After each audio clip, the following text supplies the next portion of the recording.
Esu Milda, turiu vitiligo baltmę veido zonoje, ant smakro ir kaktos srityje. Iki šiol man tai gyventi netrukdė, jokių gydymusi neėmiau, bet buvo smalsu išbandyti UV taktus prietaisą, todėl ėmiausi procedūrų, tikėdamasi, kad tos baltos dėmės repigmentuosis. Gavus aparatą, man buvo suorganizuotas įvadinis pokalbis, kuriame buvo paaiškinta, kaip jo naudotis, kaip prisitaikyti savo reikmėm.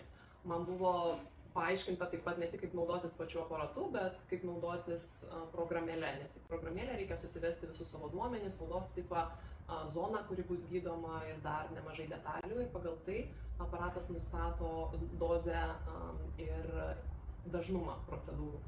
Taip pat buvo pridedama instrukcija, tai jau kaip dariau procedūrą pati namuose, dar pasitikslinau porą techninių dalykų instrukcijoje. Bet visumoje tikrai aišku, tai laiko užtruko tik tai pirmas bandymas, o paskui jau viskas labai intuityviai ir greitai. Po pirmo susipažinimo su prietaisu ir kai supildžiau visus savo duomenis į programėlę, man buvo sudarytas procedūrų grafikas. Pagal mano situaciją ir odą buvo paskirta 3 kartus per savaitę, pirmadienį, trečiadienį, penktadienį.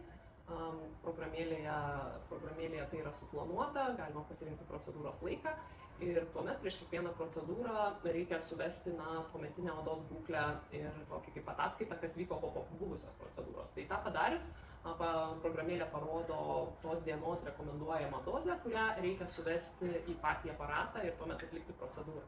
Tai šiuo metu aš jau gydausi, naudoju porą savaičių, tai mano procedūra pats spinduliuotė užtrunka 7 sekundės, taip kad tai yra labai greita procedūra. Aš atsisėdu prie stalo, pasiimu veidrodį, prieš tai būnu pasitepus kitas zonas nuo saulės, nuo įdegio kremų ir tuomet tiesiog suvedu